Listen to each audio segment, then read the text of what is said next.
I'm still afraid. Ellen and I started off our speech in Milwaukee to the students that I am afraid of what everyone thinks. Every one of you might be judging me right now, and that sucks, and it hurts, and I'm afraid that that's happening. But I'm still here to do my thing, and I'm going to try my best.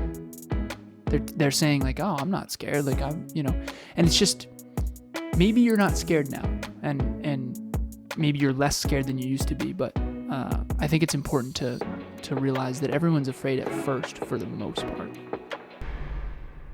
Next Level Nation, welcome back to another very special, as always, episode of Next Level University, where we teach you how to level up your life, your love, your health, and your wealth. We hope you enjoyed our latest episode, number 1186. We often fall back into what's familiar. Today, for episode number 1187, we're creeping up on 1200.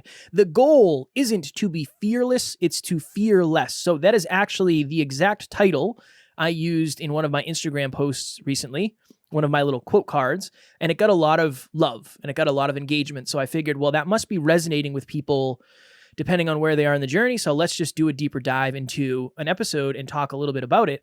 And one of the motivations, Alan, for me to, I didn't come up with this episode, but to do this episode was the fact that when I am on podcasts, I am always consciously trying to relay the idea that I probably seem like a very, very, very confident human being, but I'm just more confident than I've ever been. And it might seem like this is super easy for me and I'm not afraid to do this, but I'm just way less scared than I used to be. And I think back to all of the times that you and I have had, whether it was interviewing certain people early in the journey where I wanted to jump out the window, first floor window, going to see people in person when we went to see Lori Harder in person, when we went to see Eddie Pinero in person, and thinking back to how afraid of that I was, and traveling, how overwhelming that was. And today, and we decided against this, but today I was looking at hotels and flights and rental cars and Airbnbs because I was thinking about going to Florida for a podcast event. I don't think we're going to do it because it just doesn't make sense. But I literally thought to myself, how awesome would that be? I've never traveled somewhere like that by myself. Like that would be really, really, really fun. It would be really, really, really cool. And it would be a really, really good fear chasing experience. Like being away for 5 days by myself, like flying out, going to get a rental car, going to this podcasting event. That would be awesome.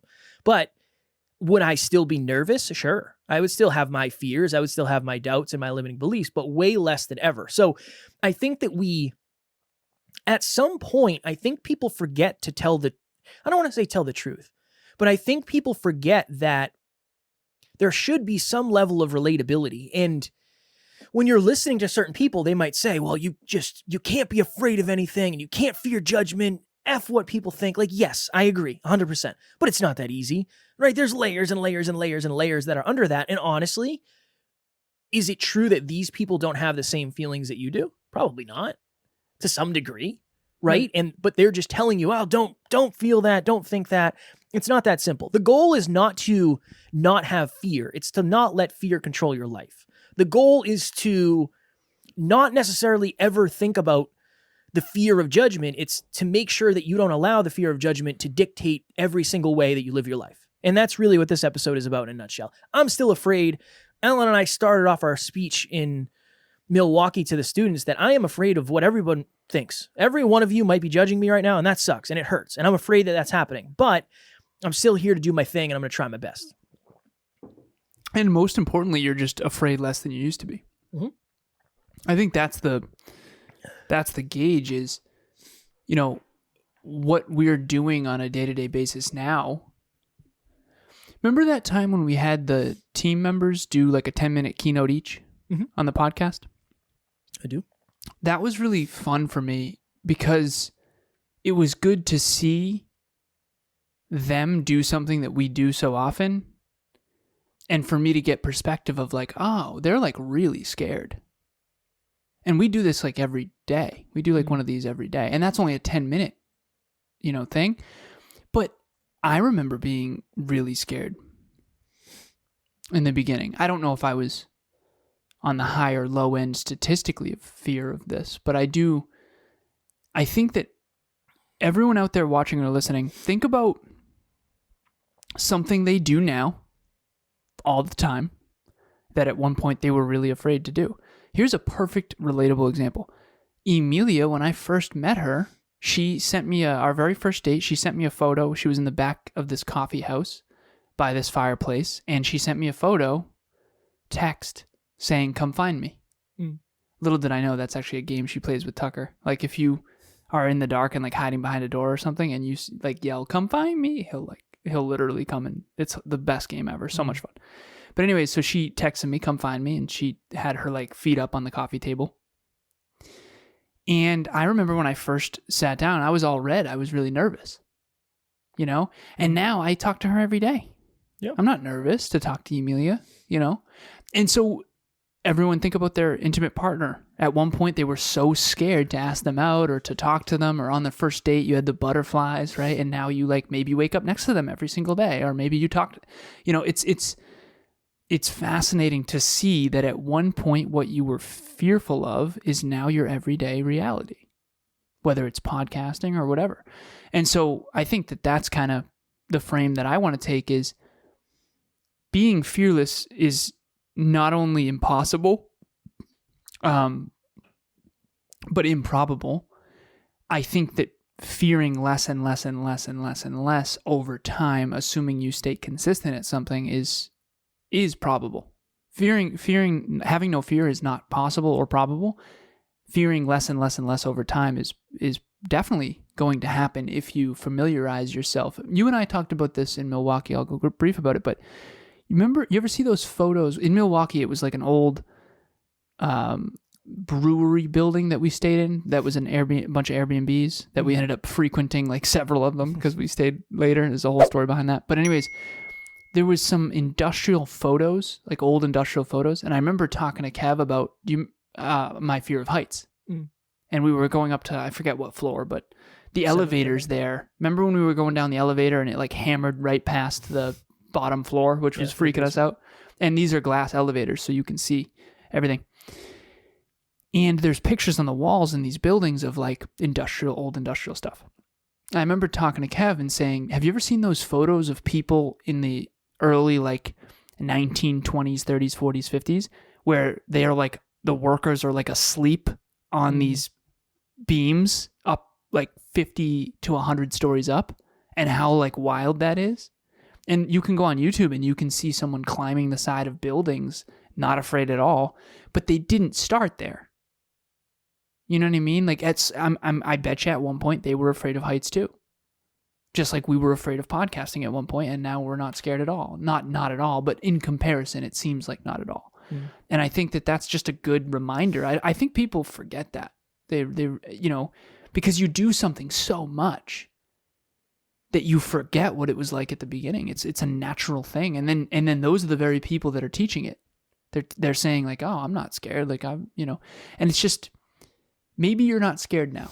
And maybe you're less scared than you used to be, but I think it's important to realize that everyone's afraid at first for the most part.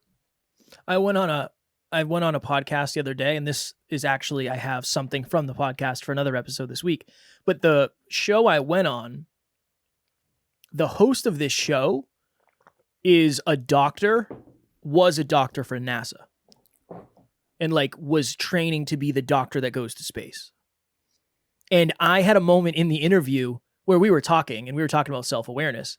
And I said, I think a good measure of hyperconsciousness is me understanding that I am intimidated by you, but not allowing myself to shell up during this interview. And she's like, why are you intimidated? I said, because you're different.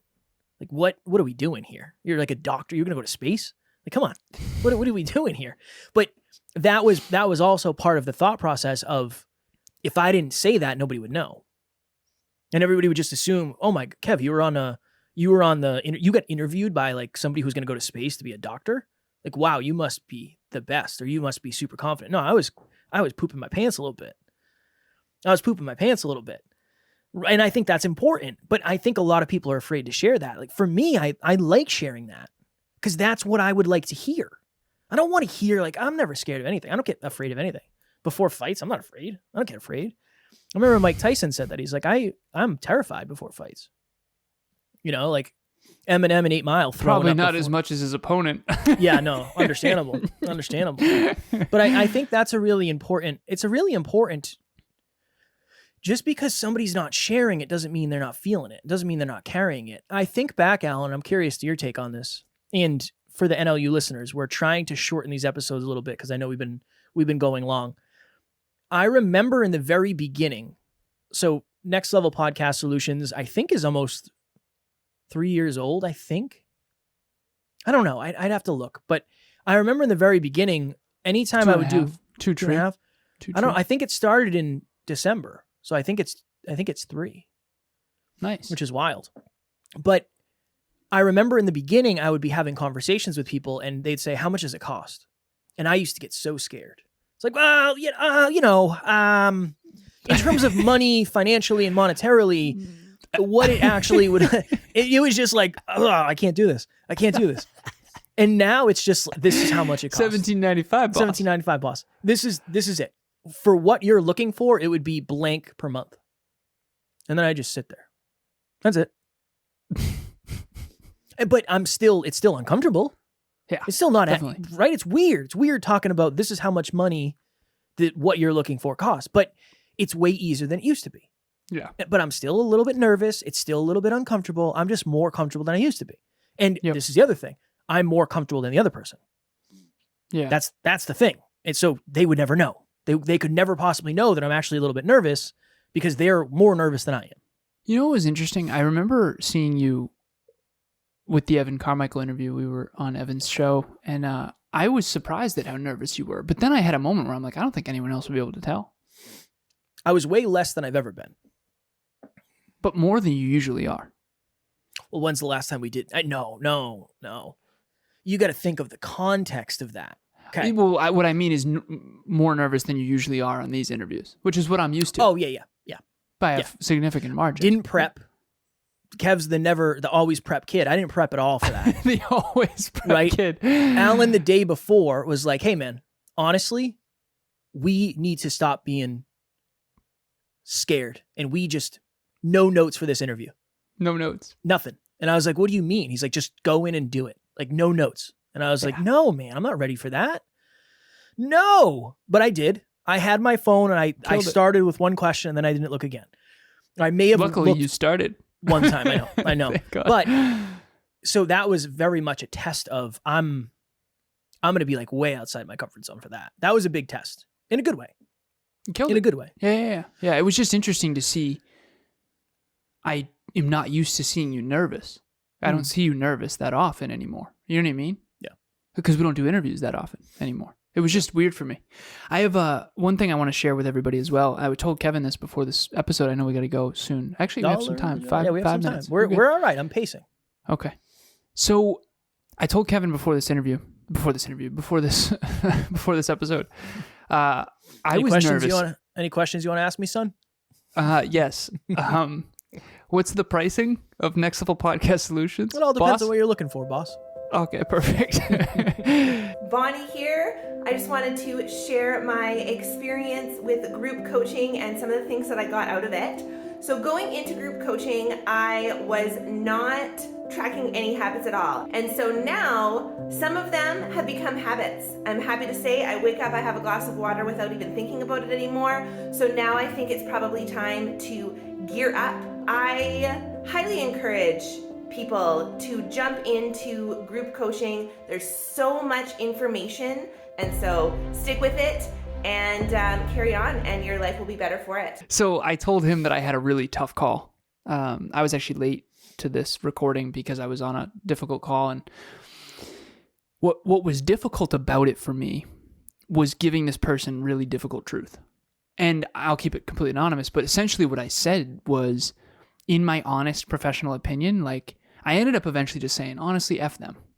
She has a lot of people in her life that are very much judgmental of self-improvement. They're not open-minded, and they're going to talk behind her back, and she wants to do all these things, and she got some lash out recently at a Friendsgiving, and it wasn't them trying to be malicious. It's just they're a little bit like, what? Like, why would you do that? You know, that kind of crap of like, why would you ever get another home? Don't you already have 2 homes? Blah, blah, blah. Like, they don't have any context or any clue what they're talking about, but yet they have very strong opinions. And ignorance has always bothered me. It always will. And so I said, F them, you know, and I'm talking about people that she cares about. But I said, in this coaching, you come to me, you tell me these dreams you have, these things you're doing, and I'm immediately supporting you. We're crunching numbers. Like, imagine if your friend group was like that. Like, think about how successful you'd be. But anyways, the point of this episode, the fearlessness. I'm not fearless in my coaching. I've gotten thousands of calls at this stage, and I'm still afraid to say that. Because I know that this group of friends and her family, you know, I know she cares deeply about them. And I'm like, F what they think, you know? And it's like, who's this guy, Alan, telling her that, right? But at the end of the day, I also kind of know that that's what she needs to hear if she's going to get out of this trap that she's in of these people boxing her into what they want her to be versus what she really can be and honestly wants to be. She's got to break through this glass ceiling, and I want to help her do that. And yeah, there's a possibility that she's like, wow, that was uncalled for, Alan, and your coaching sucks. But I would rather try that and say it and see her succeed than shell up for the rest of my life and be too scared to tell her the hard truth that you're not going to win if you stay in that group, and you're not going to win if you listen to their advice. And I know you're not. Trust me, I've done what you're talking about, and I'm winning at it, even though it's been brutal in terms of judgment and stuff like that. You got to do this, and it's up to you, you know? So the point is that I'm still fearful regularly. As a matter of fact, on Monday, we didn't do the live podcast. I noticed I'm a little less afraid. I was a little more at ease. And I think as someone who doesn't really struggle with anxiety, I think it's probably ignorant of me to talk about something that I don't think I struggle with. So I'll say that. I'll preface this with that. But I do think that some anxiety is just fear being felt in advance of potential negative outcomes. And I think that I still have anxiety pretty much every day. It's just much less than it used to be. And I think it's important for everyone to know that I don't think there's many people who don't feel anxiety before a big day or before a big call or before we had a meeting earlier with a photographer, and it's like I had a little anxiety, a little bit social anxiety before meeting her, you know, and what's she going to think of me and blah, blah, blah. Yeah. I don't know. I think, is it going to stop me from doing it? Is it crippling? Am I constantly afraid all the time? No, but I'm definitely, I think anyone who thinks that fearlessness is like a trait to be valued or even a thing, I think most of the people who claim to be fearless, I think most of them are masking fear with ego. And I've noticed myself doing that in the past, and I've tried to stop doing that. I've tried to sit in the discomfort of my own fears more, and I think that it's definitely helping me grow more. So I suggest that for everybody. You and I are in a very interesting thing. I won't say industry, but we have very unique measurements where it's like, okay, compared to episode 1, I feel way better. So 1,180, whatever, 6 episodes later, I feel way better. Speeches, I don't know how many we've given, but compared to number 1, I feel way better. Compared to the first one on stage, I feel way better. Compared to the first time it was in front of that many people, I feel way better. And I think that's an important thing, is where are you level setting and where are you baselining? So this Sunday, we have Next Level Hope Foundation, our holiday event, which is the second event we've done. The first holiday one, the other one is around Father's Day. This is around just a holiday season. And there's going to be, potentially 20, up to like 6. 20 children and 10 parents possibly. Right? So we might have 30, 35 people there. I'm scared. Not including volunteers. Yeah. I'm scared. I don't know what's going to happen. I'm scared. But I'm not as scared as I was before the first one. Even though there's more same. people and the stakes are higher and the quote unquote potential for failure is a lot higher. That's really what I do not want you to live a life that doesn't have fear in it, because I think a life without fear is a life without excitement. And I did a post today on this. It was a picture of me on stage from Milwaukee. And I think sometimes when you're afraid, you feel really alive. I'll never forget when I walked on stage at Next Level Live, I literally was like, I am scared shitless. Pardon my French. But I also said, wow, I feel really alive. I feel really alive right now. Like, a lot of things can go bad, but a lot of things can go really well too. And I don't know. I think you lose a level of excitement when you lose fear. That's what I would say. It doesn't make you strong to not fear anything. It doesn't, because there's no conflict. There's no resistance. What makes you really strong is to be afraid of stuff and do it anyway. And that's something to be admired. Definitely. That's what courage is. That's what courage is. I know the timer went off, so we gotta go here. We got a boogie. We got a boogie. I think a lot of people want success without any anxiety. I was on the phone earlier with a client who is doing her master's thesis. She's brilliant. She's one of the hardest working people I've ever met. Unbelievable human being. And she's really struggling to keep it all afloat. She has a business. She has a relationship. She's very into fitness. She's doing her master's thesis. She's got a full-time job too. And she's doing it all, and she's doing it all really well in comparison to most. She's stressed as hell, but she's also growing exponentially. And I think that, and there's people in her life that are like, oh, well, just take a break, take it easy, it's all good. And it's like, well, the resistance of that stress, the resistance of the fear of failure, the resistance of not being able to be good enough to handle it all, that's living. And don't get me wrong, if there's no pressure, you're just probably bored. If there's too much pressure, you're probably going to get injured. So it's find the sweet spot for you. And a fearless life doesn't exist and is probably boring, and there's not any growth. A life of all fear and scarcity is also very detrimental to your mental and emotional health, and probably physical as well. So find your own sweet spot is kind of what Kevin and I always try to help people stay in. If you can live in your sweet spot, you're going to end up growing, but also having high self-esteem. You're going to be confident, but also not arrogant. Like, find your own sweet spot in all of these episodes we do. We found our sweet spot, and we made a lot of changes to our next live event, or our next, I guess, live event for the community, because we have the Next Level Hope Foundation. But our second Next Level Live is happening on April 1st, 2023. And we have made a lot of changes where it's literally going to be, this is our view, and this is our idea and our goal with this event. It's going to be like a giant group coaching session, where it's not just going to be 2 speeches or 3 speeches or 4 speeches. It's literally going to be a presentation and then a deeper dive. And you will make friends at this event because you're going to have people around you that you're going to get to know. It's going to be more of an experience than a presentation. That's what I'll say. And that's really what we're trying to lean into, is how do we make everything that we do more transformational and more valuable at the end of the day? So everything you need to know will be in the show notes. It'll be in Worcester, Massachusetts, April 1st, 2023. It'll be a half day. Please, please, please join us if you are local, and if not, if you can make the travel. Also, Group 8, the last session, Session 6, is actually tonight. It's in 51 minutes from the moment we're recording this episode. That means that Group 9 is open for enrollment and ready to rock. We are starting on January 3rd. We already had one person sign up yesterday. Join as soon as humanly possible. Essentially what this is if you want 2023 to be different than 2022, bigger, brighter, more effective, more focused on the essentials. Kevin and I, at this stage, every single time we've ever done a session of group coaching, we've gone back to the drawing board.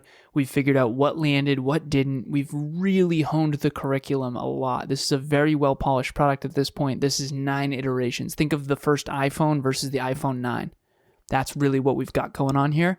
So it's very, very affordable, very, very cheap. Reach out to Kevin or myself immediately if you want in. We have a promo code for listeners of this show. So reach out. We'll give you the promo code. Keep it private. And we're only taking 10 people. So make sure you reach out genuinely as soon as humanly possible. Start 2023 off right. January 3rd will be the very first session. Next Level Nation tomorrow for episode number 1188. What's the one hard thing that makes everything else easier? Somebody asked me that the other day. I thought it was a very powerful question, and I thought it would make a very powerful episode. As always, we love you. We appreciate you. Grateful for each and every one of you. And at NLU, we do not have fans. We have family. We will talk to you all tomorrow. See you at the next level.